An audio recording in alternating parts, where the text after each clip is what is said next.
This team of transport managers and drivers have for the past days received new but unique eco skills. Imagine modern engines need no idling, don't overload your truck and drive at a maximum legal speed to save fuel, and things such as closing windows at high speeds reduces fuel consumption, etc. But there's a global responsibility towards environmental preservation and protection. And that's what we are trying to achieve here, to get alignment of purpose and to show transport operators the way forward. So what's really interesting is that we've developed ways in which transport operators can become more efficient, and in that way they reduce their reliance on fossil fuels and reduce their emissions. And in doing that, they can actually become more profitable. So that's the way to actually achieve this transformation. Among the participants, government officials giving a report card on CO2 reporting. Yeah, that the ministry has also been amending some of the regulations, and this includes the goods vehicles. This is where the trucks fall. Previously there was a gap, but now that gap has been filled. When the inspection starts, all these vehicles are going to be looked at. But there is still a challenge of the trucks and their age, and I don't know how. I feel like 2050 is a little bit too ambitious.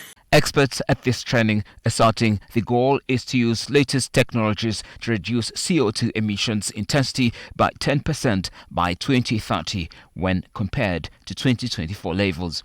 The real change will come when transport as a utility function will become cheaper by electric trucks than it is with diesel trucks, and that time is coming. So if you are buying brand new diesel trucks right now, then the light duty trucks are cost competitive if you use electric trucks. So less than 4 ton, they're becoming cost competitive. That each truck to be on the road, it is like 1 billion or 800 million Uganda shillings.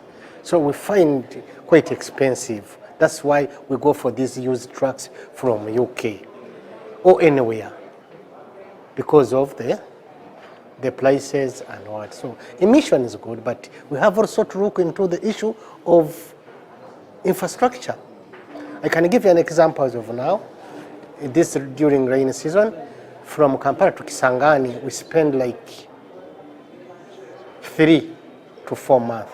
So our key targets and objective of one is to make sure that we raise awareness on emissions from trucks that are plying the corridor, so that stakeholders are in the first place aware of these emissions, and then understand what we as a Northern Corridor we are planning to do to make sure that we reduce these emissions. So as part of these greater interventions, we want to train truck drivers on the skills that they can use.